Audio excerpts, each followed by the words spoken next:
part 4. We're in question number 11. And actually, you guys did talk about this a bit on Tuesday. I posed this question to you. What do you think we need for mental health? And we recognize nobody in this room is a trained therapist, as far as I know. Some of you are studying psychotherapy or planning to study psychotherapy to become psychotherapists. We're not after a comprehensive theory of mental health here. We're not after a complete, total theory. We're just looking at some core elements. What were elements you all identified? Anyone remember to start us off? Hey, Donovan, how's it going? Doing all right, except really cold. It's crazy, yeah. So hopefully by the time we're here next week, actually the building will be adjusted for the weather. Though I don't know, Chicago weather's so crazy. Yeah, it's not okay. All right. Suggest do it in November. They put the heat on usually in November. This is where it gets tough, because yeah, I've actually asked people here about this. They said that it with a building this large, it takes a while to turn it over. And so they want to make sure they don't do it prematurely. And that often means you suffer through some cold days in fall and through some hot days in spring. But it's really the only way to manage it, which, okay, I guess physics. Well, we'll take that. So what were some conditions for mental health that we noted? Gina? Mental stimulation affected. Yeah, and Marco, you mentioned the mindfulness. Please make sure we get back to that before the end of class. Yeah, so we could talk about physical safety. We could talk about the meaning of basic needs, mental stimulation. We talked about relationships. So what did I say? And I know this is where we start to really get into the feelings. Sorry? The hierarchy of who is that? The Maslow?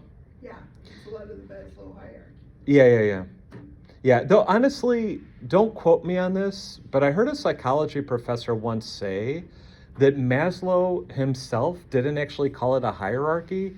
He called it a ladder, and the metaphor matters because metaphors often shape the way we think.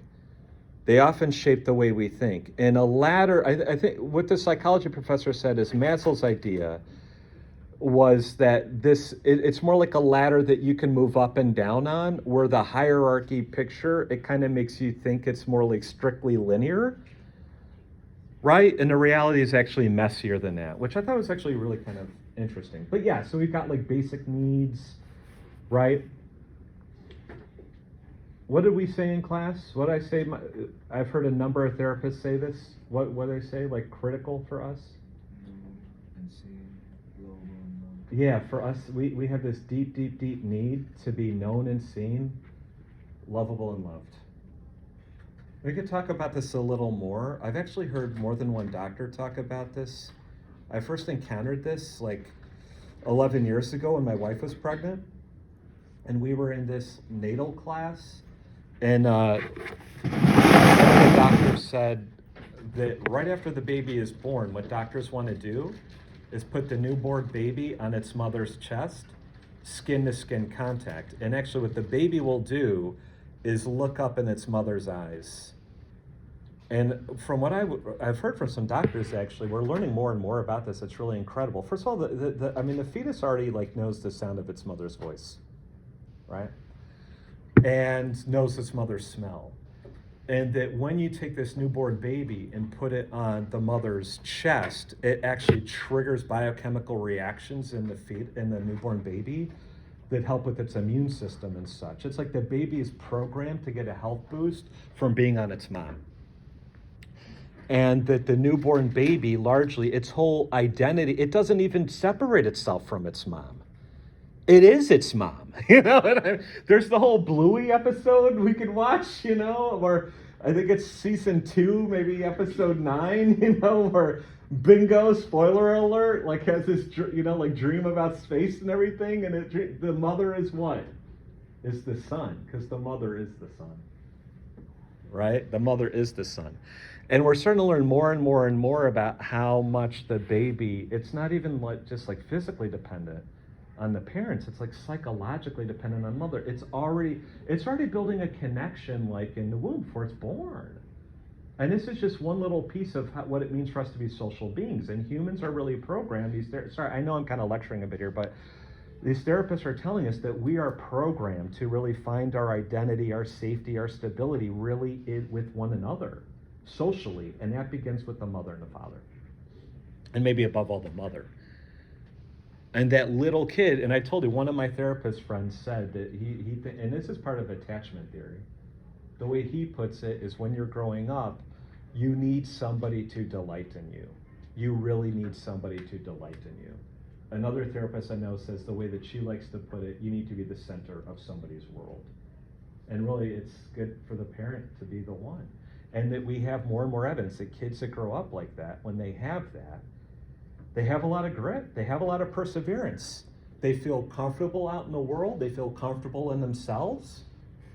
They're not so anxious about how they interact with other people. And if they don't, I don't want to sound, if you don't grow up with that, which I didn't, if you don't grow up with that, it's not that you're doomed, but it's hard, you have some reparation to do. You have repair work to do. It can be done, but there's repair work to do. But I didn't grow up like that, because my mother No. died when I was 8 minutes Yeah. old. So I didn't grow up like that at all, but I'm also, I had somewhere, I don't know, something. Well, that is the thing too, that actually I'm hearing a lot of therapists start to talk about is we have, I can't even remember the name of it now, the little test we have for trauma. Oh, there's a name for it. Why is it eluding me? And mi sfugge il nome, I can't remember the name of it now. But anyhow, there's this test that we often use to kind of assess trauma in young people, and I've started to hear more therapists say that what we're missing is like a strengths chart. And that often if you don't have one parent, you might have another. But if you don't have either, you might have an uncle, you might have an aunt, you can even a teacher, even a good teacher when you're young. Right? Where you get really whammied is if you got no one. You know what I mean? Which sadly happens to a lot of young people, right? So we have this real need to be known and seen and lovable and loved. Oh, okay.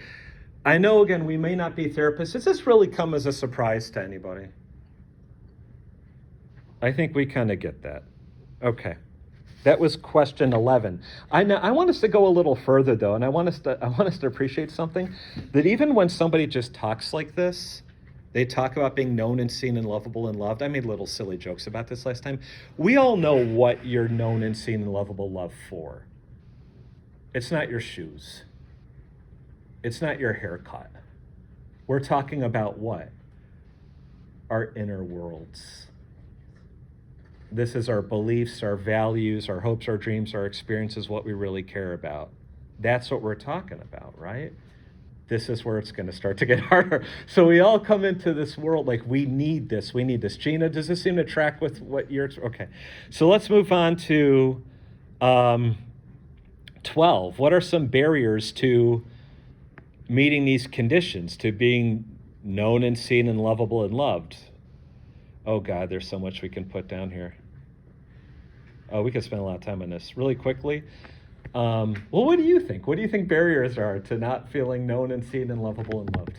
Carter? Being cut off from society. Yeah. People don't show up for you. They don't give it to you.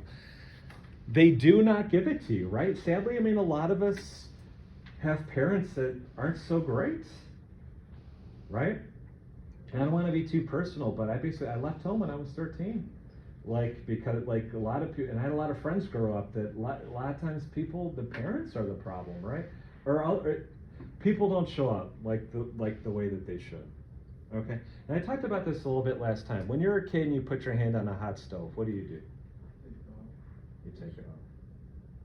You don't see a whole lot of kids that burn their hand over and over and over again. If that happens, there's abuse happening in the house, right? When you're young, you learn pretty quickly how to avoid things like that. And unless you're like skateboarding, you usually don't get a whole lot of like sprains and broken bones or whatever, right? Emotional suffering is a lot more complicated because you can't just take your hand off the stove. So what happens? I don't know, Gina, if you studied this at all, but basically we develop defense mechanisms. Especially when you're a kid, you have a lot of suffering. It's very difficult to admit what's happening actually when you're really young, often it's difficult to understand it. You're overwhelmed by it, you can't understand it, you're programmed, especially if your parents are really not great, you're kind of programmed to connect with them anyhow because you're utterly dependent on them for food and such. So basically you start to have these defense mechanisms that kick in, and they just kind of get you through it. And the problem is with all that, the good thing is it helps you survive your youth. The difficult thing is when you're in your 20s and 30s and 40s, we all have difficulty kind of recognizing what's happened to us. And we kind of learn to kind of in a way be blind to our own suffering. We learn how to be kind of blind to it or to blame ourselves for it or other things like this just to not see it.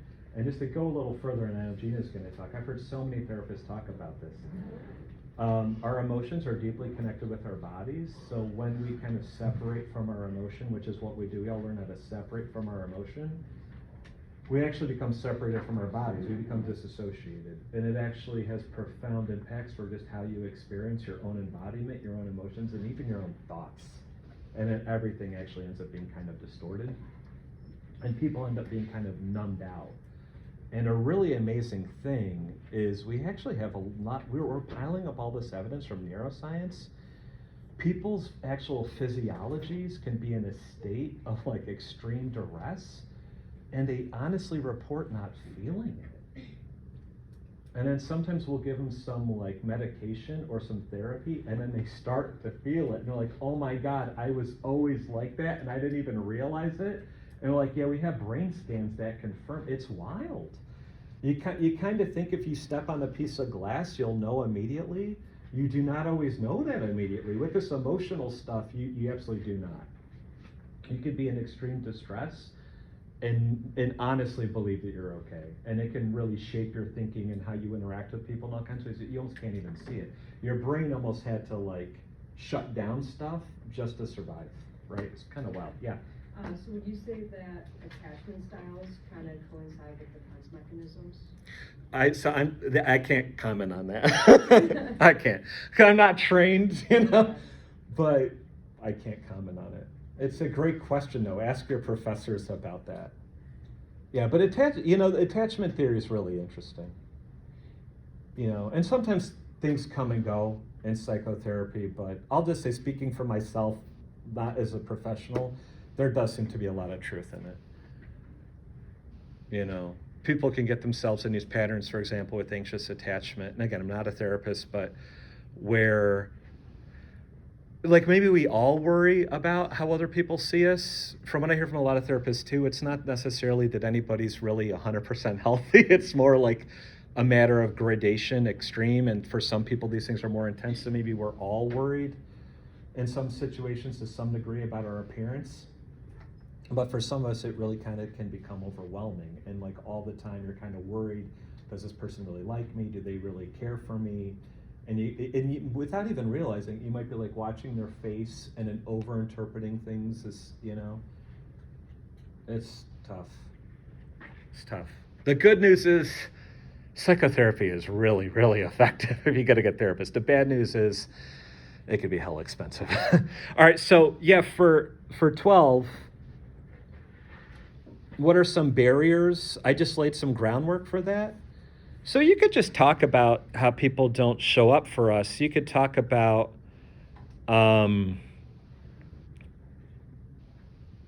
grief, suffering around all this. I would put it this way. I've had a couple of therapists say suffering is not even really suffering in itself is not even necessarily, it's not great in a way, but they say it's not just suffering, it's suffering alone. I would say it's actually, I would say, yeah, one is suffering alone. I'd say one is suffering alone. It's like suffering and not being able to share it. It's like suffering and not being able to share it. So for 12, for 1, there's 3 parts to it. I would say suffering alone. 2 is shame about our suffering. And 3 is shame about our whole inner worlds. This is where stuff gets to be even more fun. Did you get that? All right. So let's move on. We're going to, this will all come together as we move on. So 13, what is shame? What do you think shame means? What do we mean by shame? How do we use the word shame? Yeah, Manal? Sorry? We often use for humiliation. By the way, what kind of feelings does that word conjure up? Humiliation. Nice, positive, joy feelings, or sad? Yeah, not good. Shame, humiliation. Emotions have thoughts connected with them. We often treat emotion as having nothing to do with logic. That's not how therapists, psychologists think. Actually, the really interesting thing is one of the most hyper-rational philosophers in the history of the Western tradition, Rene Descartes, he actually pointed this out. I don't think he was the first one, but he said emotions often come with thoughts. So when we get angry at somebody, why?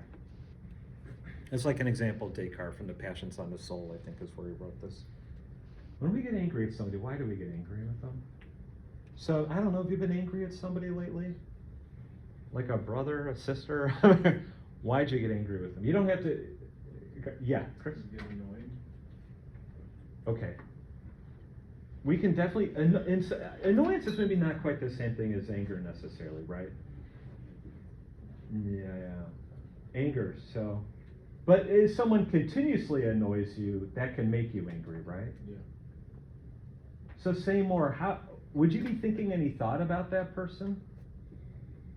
So if you had like a sibling that constantly annoyed you, and you got angry, could there be a thought that accompanies your anger? Like maybe it doesn't always occur to you explicitly, but when you sit down to think about it, you're like if someone asked you, why are you angry? You might be able to, why are you angry at him? You could say, oh, here's why.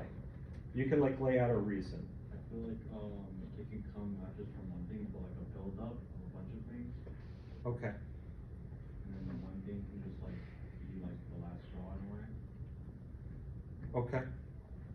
So you can definitely have a build-up. Is there often a judgment about the individual? No, it doesn't have to be like a judgment of someone. It can just be like something you can lash out at someone you don't even know.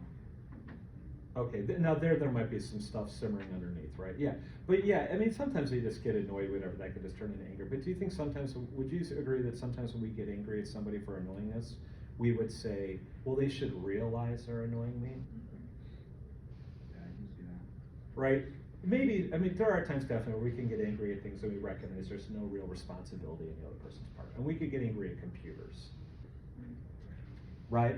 But at least sometimes we say, you should have done that, but you didn't, I'm angry. Or you shouldn't have done that, and you did, I'm angry. We're kind of making judgments about what people should or should not do. This person didn't meet expectations. We think they should have recognized what those expectations were. We can hold them accountable. Now we're actually kind of getting them free will. We can, we're holding them accountable. We kind of give a reason, right?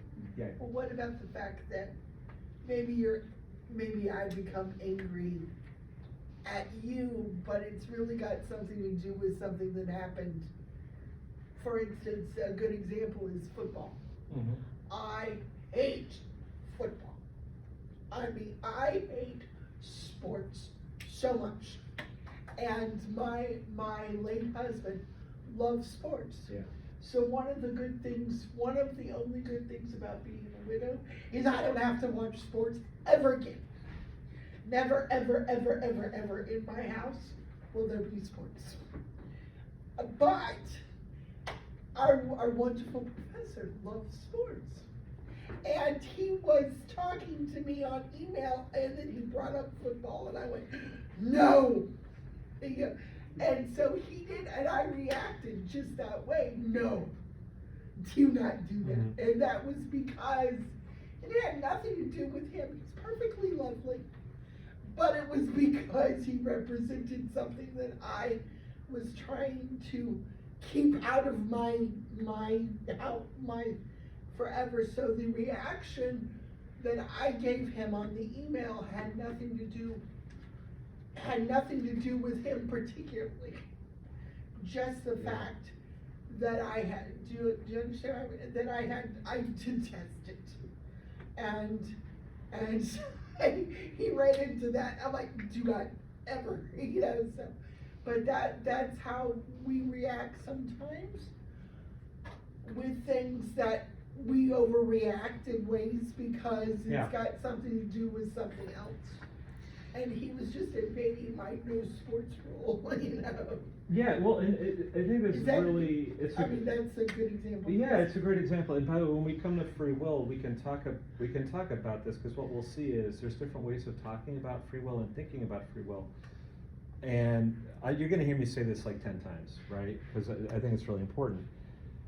Most philosophers and scientists today, when they talk about free will, they're focused on the kind of free will that either every single person has or nobody has, Yeah. depending on how the laws of physics break down. But other philosophers have focused on concepts of free will such that nobody's born with free will, but we can all acquire it. And it might come in degrees. And we might start asking ourselves questions about the extent to which free will might be tied to things like self-knowledge, right, and stuff like this. Though I don't think anybody's going to have perfect self-knowledge, right? And if you belong to a religion or something, you might think that. But outside of that, we're probably just not going to see it that way. At least we think very few people would have that. It's actually a main theme even in Jane Austen, which is really interesting. But so we got 13 for shame. Yeah, we could talk about shame, humiliation. I don't really want to talk about guilt at all, which can also be kind of complicated. The thing is, too, there's a lot of people use these words in different ways. But often, when do we feel shame? When do we feel shame? Right? Or if you think about it, at least like when you're a kid and you're kind of learning the emotions, you know, and you might you just think of it like real simple, almost grade school level examples at this point.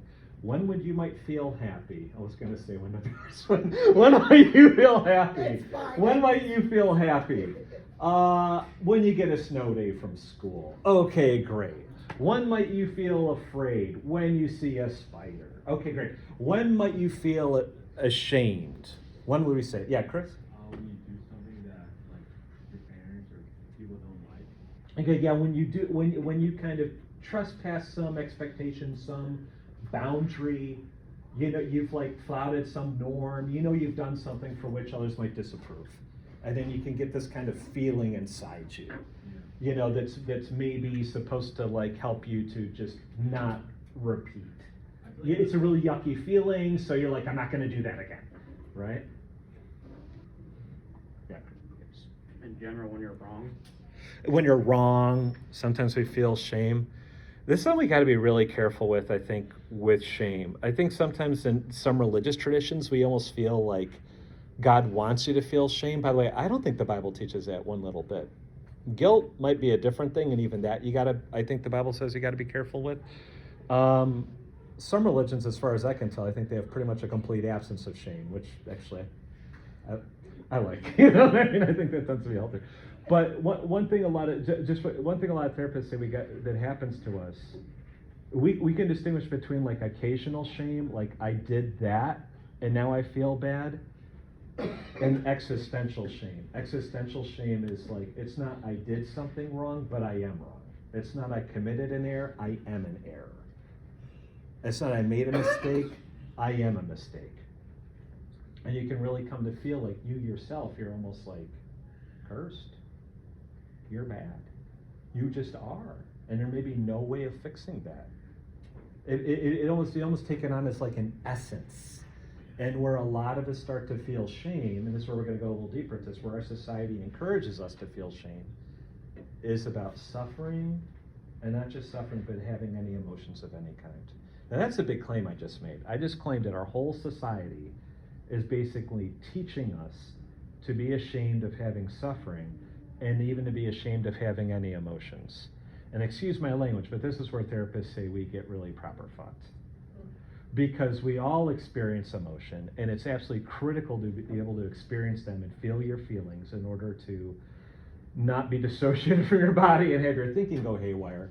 But then if our society kind of teaches us that it's like we're gross to even have this, your brain will basically want to distance itself from that and run away from it. And this kind of enforces a kind of disassociation and a dissolution of the self.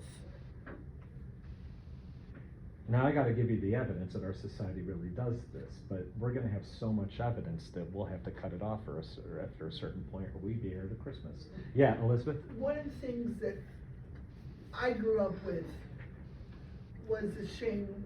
You know, I grew up in a really strict religion. Yeah. So I grew up with the belief that, you know, that Adam and Eve and the apple. And it was, and this is what I internalized, Yeah. was that if it wasn't for Eve, we wouldn't be in this mess that we're in. So it's all women Yeah. that have caused this mess. So I internalized the shame Yeah. because I'm a woman, because I'm a woman, I'm causing a man problem, I'm causing everybody a problem, and I need to be, in my existence, I need to step back, because I'm a woman and I'm less, because I'm the one that created, women in general were the one that caused all the problems in the world. And that's what I internalized from my religion. So I'm just commenting on this. Thank you for sharing that, Elizabeth. I'm gonna comment on this really quickly. It's very quick about something from two things from Christianity that I just find very interesting. Do any of you know who St. Paul is? Right. So if you read, so this really quickly, if you look at a Christian Bible, right? And some people say, is there a non-Christian Bible? Well, actually, Jews often call what Christians call the Old Testament the Bible, the Jewish Bible. So actually, we can talk about this. If you look at the Christian Bible, Christian Bible, and there's actually different ones. They get different books in them. If you look at the Christian Bible, the books divide into two parts, the Old Testament and the New. The New Testament's a lot shorter, right? And that really is written down a couple of decades after the life of Jesus, about 2,000 years ago. And the individual who contributed the most books to the New Testament was a guy named Paul. And there's 13 letters in the New Testament with his name on them. And a 14th letter, some people attribute to him and some people don't. But out of those 13 letters, scholars think he only wrote 10, maybe 8, maybe 7. And when you look at those 7 letters that we're sure Paul wrote, he never blames Eve, he only blames Adam. But when you look at some of the other letters attributed to Paul that we don't think he wrote, that author only blamed Eve and didn't blame Adam, which I find really kind of interesting. But what the Bible said, you're not supposed to wallow around in this shame anyhow, because then you don't really feel forgiveness. That's not good news. You're not supposed to actually have to wallow around in that. But religions often really struggle with this. Not all, but a lot of religions really struggle with this. But it took me a while. I don't feel that way now. Yeah. And I think because otherwise I wouldn't be able to share it, you know. Yeah. But it took me a while to realize that it's very sometimes it's put on the women, or certain things are put on for not a biblical sense, but for actually it's more of a human thought, you know, that Humans the thing is, religions are always interpreted and applied by humans, and that's where the fun stuff really starts. So question number 14, this is actually going to relate to what Elizabeth is talking about. So I just made this claim that our whole society is teaching us to shame our suffering, which is totally inevitable, and to shame our emotion, which is absolutely indispensable. And I'm asking for 4 examples. And I got like 8 written down here. Can anyone think of any examples of how in society we communicate to people that emotion is shameful? I'm not just talking about suffering. I'm not just talking about like depression or anxiety or trauma. I'm talking like any emotion at all. Yeah, Sarah? Yeah, right. I love the Cure's got a song, Boys Don't Cry, which is a whole comment on this. So here it is. So the way I often introduce it is as follows. And I'm not trying to be too provocative with this, but seriously, I still hear from people fairly frequently, and even sometimes from women, that women are not fit to lead. They're not fit to be president. They're not fit to be CEOs. They're just not fit to lead. Women should not lead.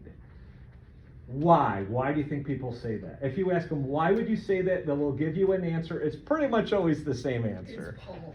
What is it?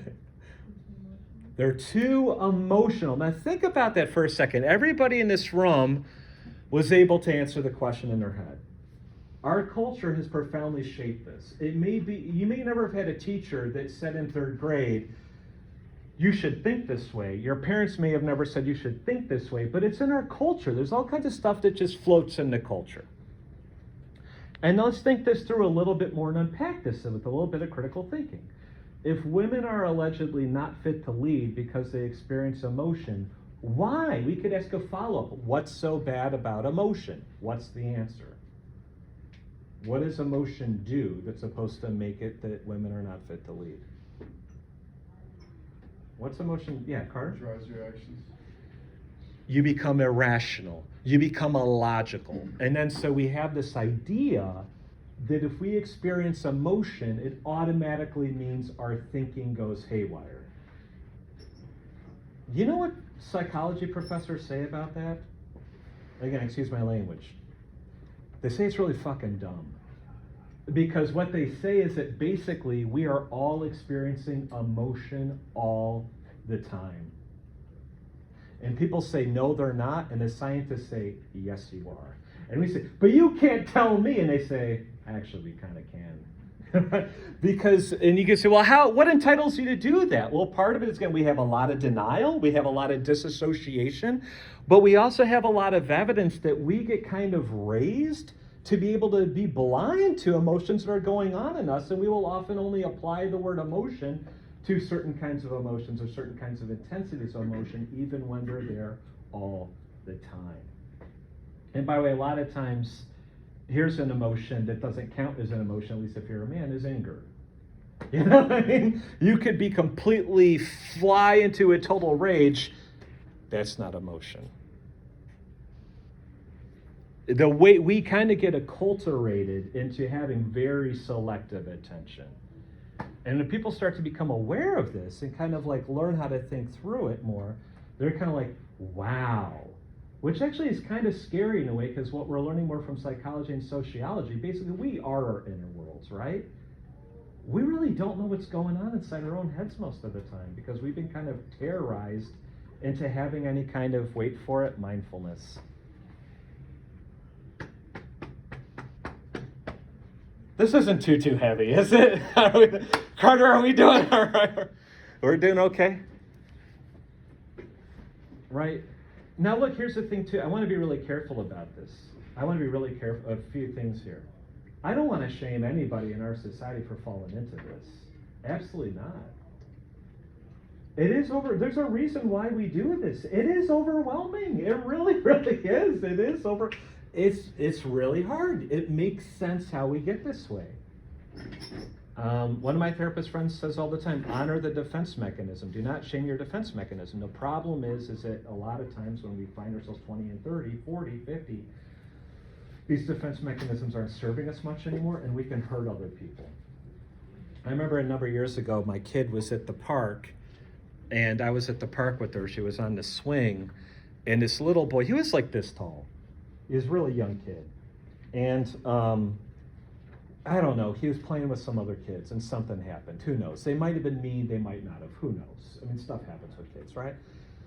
But he started to cry, and his dad grabbed him and took him into the bushes and started screaming in his face, "Nobody wants to be the crying kid. Shut up, stop it." And seriously, I mean, I was really close to walking over to say something to him, and then they just kind of walked off. But I was like, you're actually doing very serious damage to your kid right now. You know, that's like what I wanted to say. And you might say, no, it's not because he stopped crying. But using like violence and fear like that, it never really gets people to come to virtue. All it can do is make people afraid so that they comply. It doesn't go well. So here's one way that we shame emotion in our society. We associate it with women, and it's just shameful to be a woman. Women bad, women weak.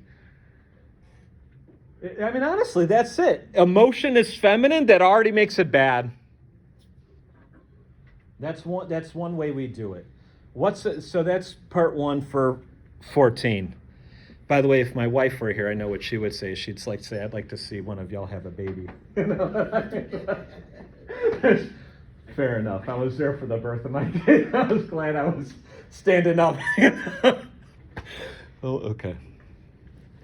But actually, really quickly, I want to be careful with this too. I think look, I'm not a guru, y'all. I'm not a life coach, but I do want to be careful with this too. I want to be careful about us falling into this idea that like 0% of men can handle their emotions responsibly and 100% of women can, and then falling into shaming men. I think that's crazy.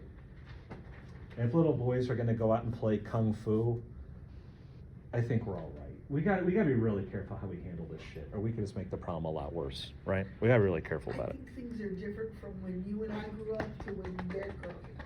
I think that Yeah, I'm sure. I they're don't know how. more, my feeling is that men this age are more okay with their emotions than maybe men my age. That might be. I would say too, though, when I was a kid, I think some of my friends did pretty well, and we all struggle with it. But we have patterns, and when we get to get older and the society is putting pressure on you, it can make things difficult. It can make things difficult. I mean, by the way, I don't want to be too religious-y, but it's a thing I find really interesting about this too. Actually, I'll add. I don't normally get into this. Jesus gets really emotional in the Gospels on numerous occasions. And it's actually something that a lot of American Christians have struggled with. I remember when I was first teaching, I took a year off of grad school to teach at Augustana College because I was told I needed to get in-state experience to land a job at COD where I wanted to teach. So I went to teach at Augustana, and that helped me get a job here. And I was in this teaching circle, and one of the professors was a religion professor, and she was a specialist in American Christianity. In the class of hers I attended, she spent the whole class period talking about how American Christians have often struggled to deal with Jesus' emotion. Because sometimes I'm just going to lay it, can seem quite womanly to a lot of people, you know what I mean? Like, he talks about meekness and turning the other cheek, you know what I mean? He, like, cries when he sees people suffering. And a lot of American, like, what the fuck am I going to do with this? You know what I mean? It gets really tough. All right, so it just kind of, it's funny how, like, kind of uncomfortable we are with our own inner worlds, right? Emotion is feminine, so bad. What else? What else about emotion? Emotions to be controlled. Emotion is to be absolutely controlled or even eliminated. Yeah, I'm glad you mentioned it. That could be the other one. It's got to be controlled or eliminated. Now, these things work together. Now, by the way, I want to show you something. I want to show you how devastating philosophy can be. Actually, philosophy is extremely dangerous. I also think not doing it is even more dangerous. And actually, I don't think you can not do it. So there it is. Here we are. But here's an argument. Emotion often leads us to think or act irrationally. We should endeavor to think, act rationally. Hey, I like two. Two sounds really great to me. And I think one has got to be true for everything I'm saying. I think it's got to be true. So now we draw our conclusion. So we should endeavor to eliminate, or if that proves impossible, completely control all of our emotions.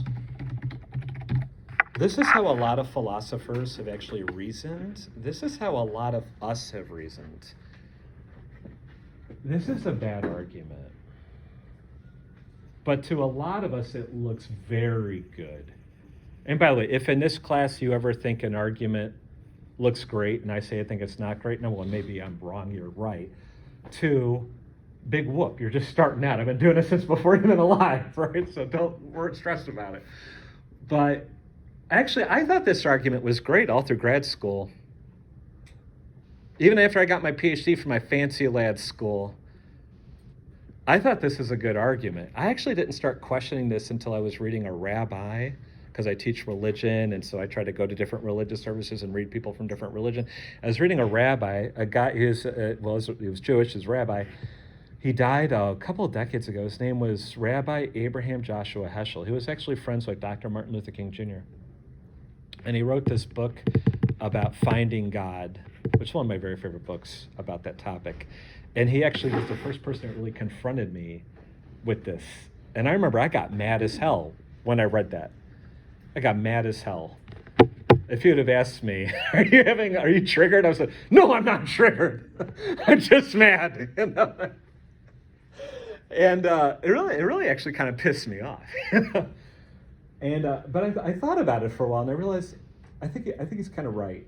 And then I remember this is when I really started exploring this. I went to a friend of mine who's a psychology professor, and I said, I'm just asking for a friend.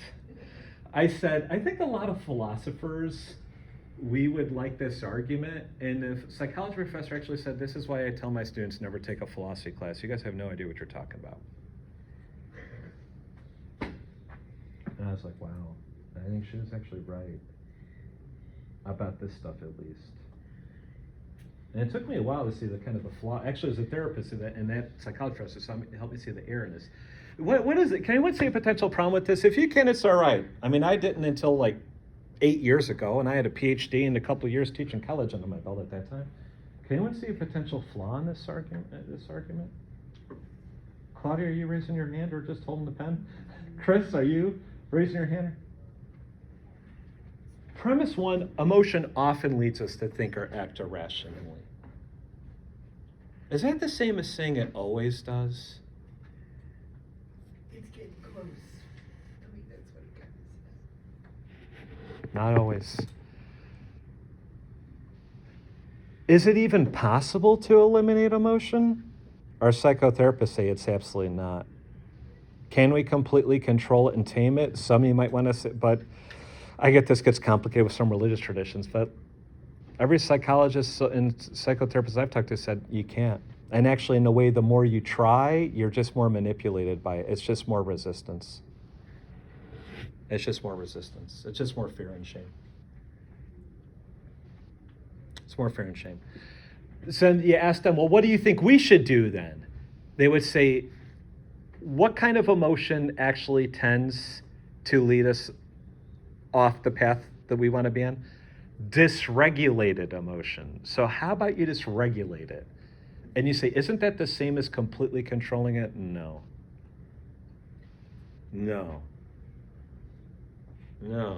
It's not eliminating it, and it's definitely not completely controlling it. And perfection is just maybe something you need to kind of give up here. And the more we think in those terms, the more actually we get caught up in this. And actually, we have emotion all the time. Do you guys know what flow is? Have any of you ever heard about this? I don't know, maybe not many of you are really into math. People say, well, I don't have emotion when you do math. Sure you do. Does anybody have math anxiety in this class? You have foreign language anxiety? That will mess you up in math. Getting over that anxiety when you really get into the flow of math, and which you can do, and it's actually wonderful, it's emotion. You can have wonder and care. I mean, those are all emotions, you know what I mean? The emotion is like there with you, keeping you along. If you didn't have the emotion to keep you in the task, I mean, what, you wouldn't even be acting. You'd just be out. By the way, when we look at patients' brains who've had damage to emotion centers of their brain, they reason in ways that you do not want to reason. You know, you do not want to be one of those people.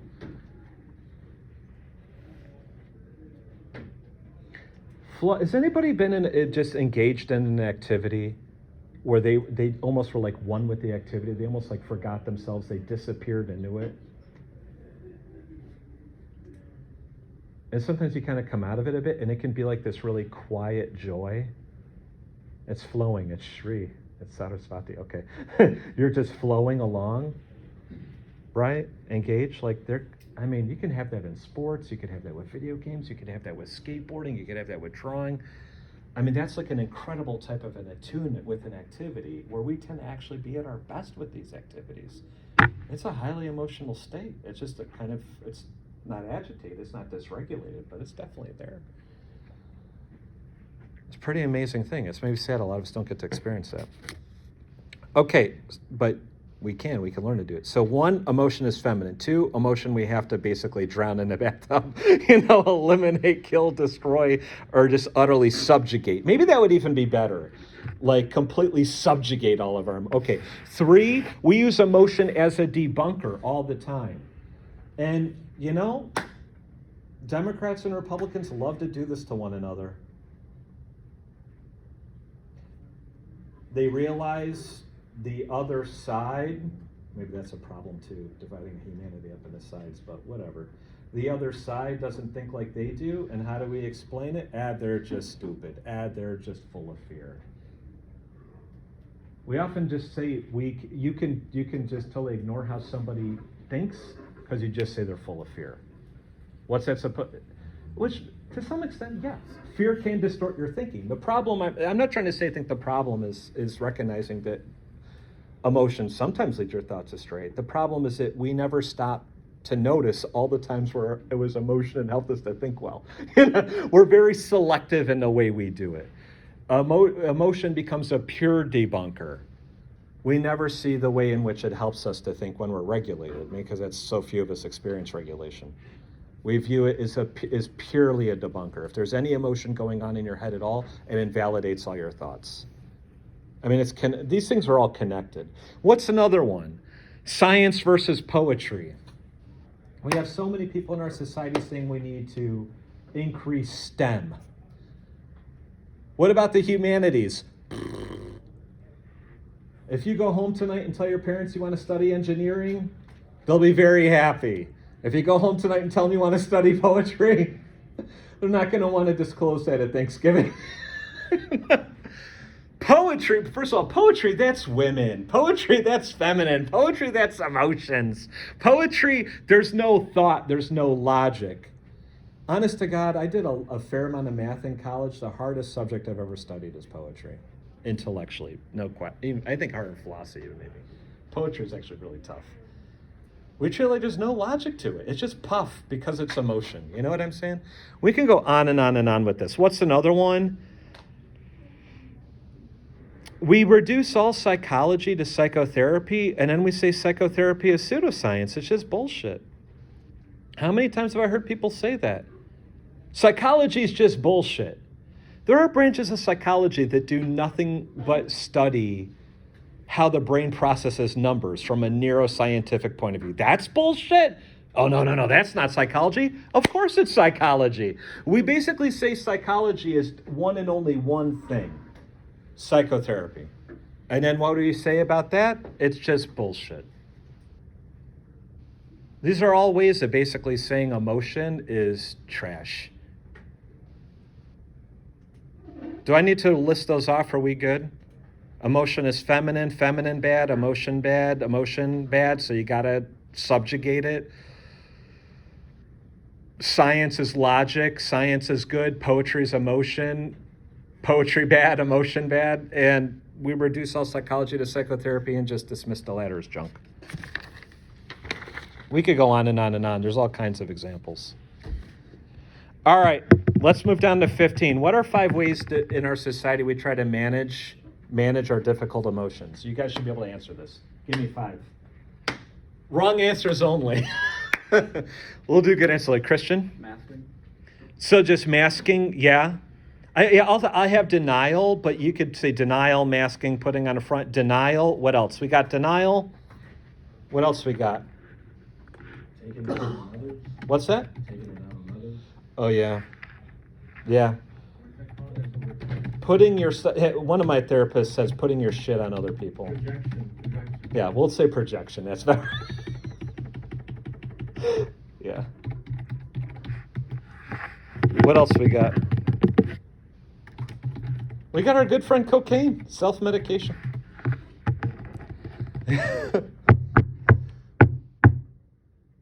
I don't want to sound too like old-fashioned, but honestly, this is why I really, really, really, really, really do not like drugs. First of all, also because I'm 48, and again, a lot of people I knew who started on this stuff when they're your age, that did not take them where they want to go, and it's ultimately a form of self-medication.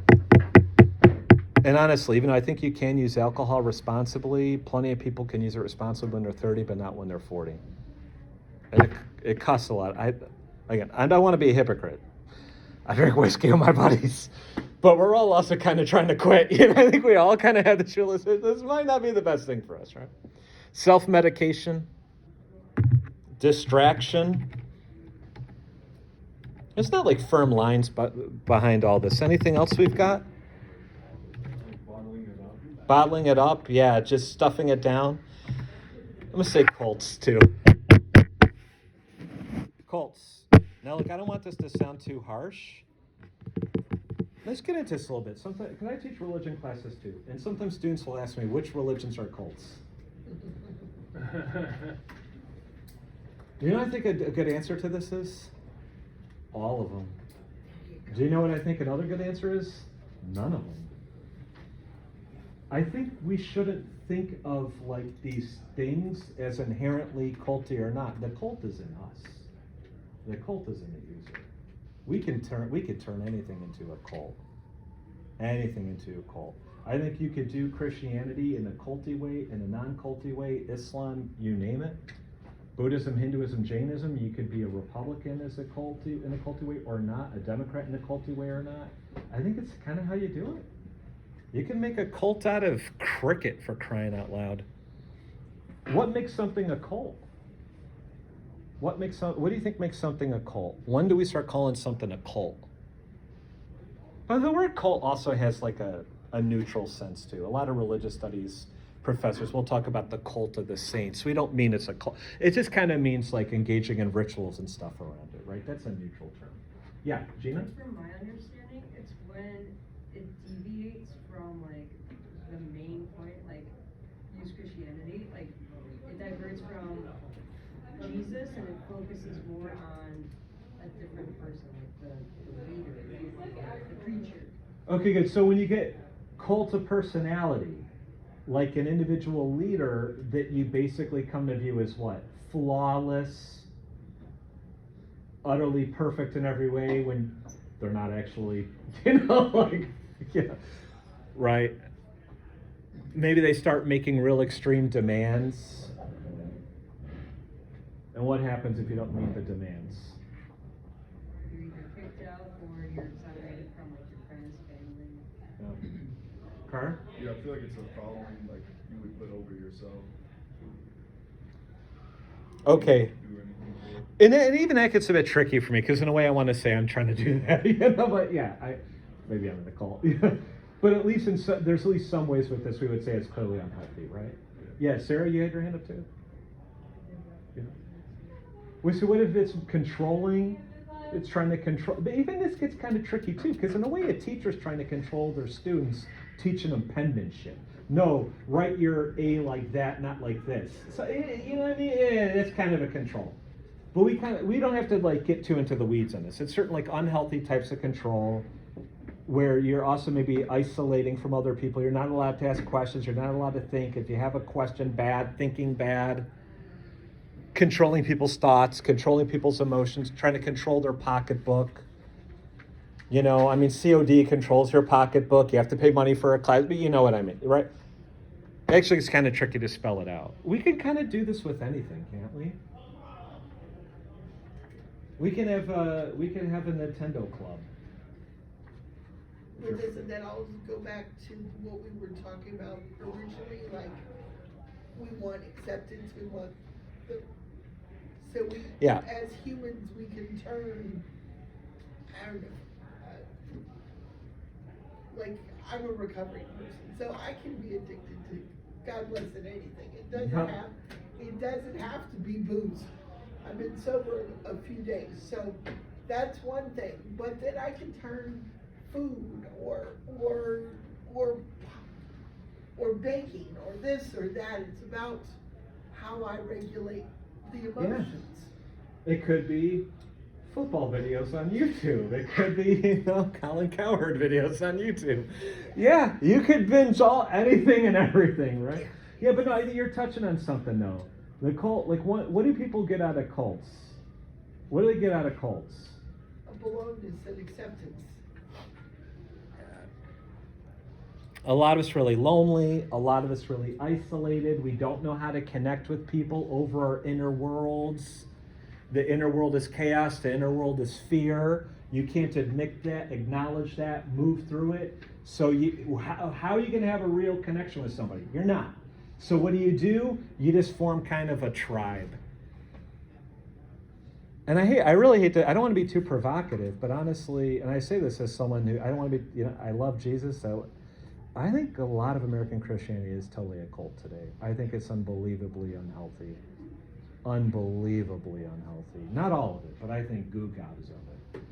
And why do I think it got that way? Because the thing is with these religions, again, it could be Islam, Hinduism, you name it, they're all trying to get us to take responsibility for ourselves and recognize what's going on in ourselves and do something with that. But that's just too hard, and you can't do that because then that's suffering, and that's all shame. And if you don't feel 100% better just by being Christian or Muslim, then shame on you. You're not a real believer, so you can't deal with anything really going on inside you. So then what is it? Just tick the boxes. I believe this, I do. That's it. It doesn't touch anything in here at all. And then if all those things that you supposedly believe, it doesn't just erase whatever, then you're doing it wrong. And if you're doing it wrong, then it just... Yep. You just go on through. And this is why I say where I think this is my own 2 cents. I'm not a prophet. I think if you're doing religion in the right way, it'll challenge you. It can provide you with comfort of all kinds, but it should challenge you. Cults don't challenge you. Cults do not challenge you. Cults tell you, you're perfect. Matt, you're perfect. Wait, you bought our jacket?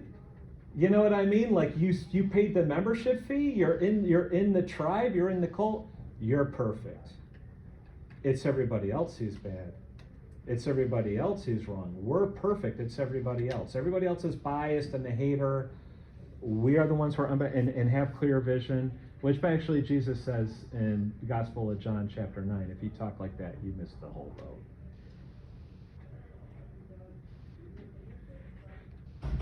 Does this kind of make, but why would people get into that situation? They have too much chaos. There's too much hard shit. They can't deal with, they're overwhelmed. They're absolutely overwhelmed.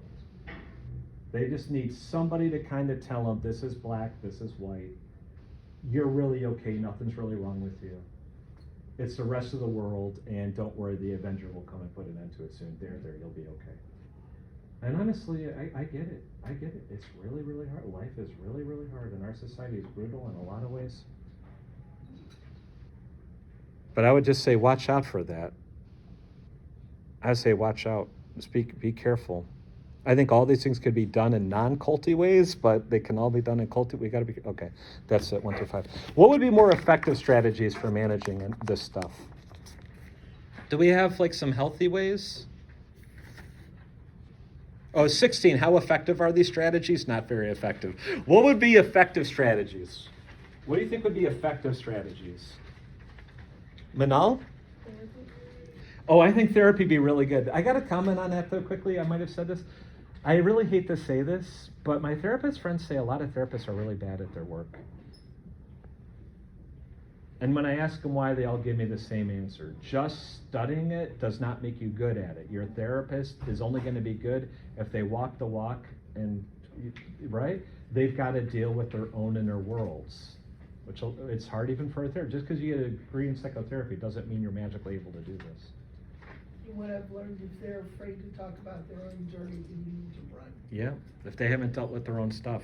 And they go, well, that's not what we're talking about. Well, if this is my experience. If you ask them about their own journey and some of the things that you want to go through, and they go, well, that's not what we're here to talk about. We're here to talk about you. And I'm like, I'm not asking you to tell me every little thing. I'm asking, give me. And then if they can't articulate some of their own journey, run. Okay. Because it's like, if they haven't walked the walk, what you were saying. They have to actually do it. And by the way, this is why there's actually a little bit of debate about this in Buddhism, and Mark is not here to talk about it, but there have been some Buddhists who've actually argued you could achieve full enlightenment without really practicing meditation. But many have said, no, it doesn't work. Mastering the theory is one thing. You have to actually put it into practice with like meditation to experience it, right? Okay.